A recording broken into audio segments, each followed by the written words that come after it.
قال رسول الله صلى الله عليه وسلم নবীজি সাল্লাল্লাহু আলাইহি ওয়াসাল্লাম বলেন মা মিন আহাদিন মিন আহলিল জান্নাতি ইয়াসুরুহু আইয়ারজিআ ইলা দুনিয়া গায়রুশ শাহীদ।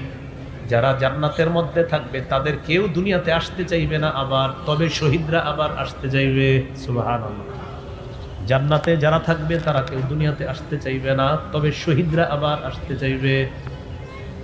فإنه يحب أن يرجع إلى الدنيا ويقول حتى أقتل 10 مرات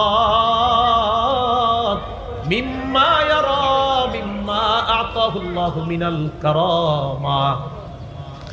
শহীদকে আল্লাহ শাহাদাতের যে পুরস্কার দান করবেন, এই পুরস্কার পাওয়ার আশায় শহীদ বলবে আমার আবার দুনিয়াতে যাইতে মন চায়, আবার আমাকে শহীদ করা হোক, আবার আমি দুনিয়াতে যাব, আবার আমাকে শহীদ করা হোক। এইভাবে আমারে যদি কমপক্ষে 10-12 শহীদ করা হয়,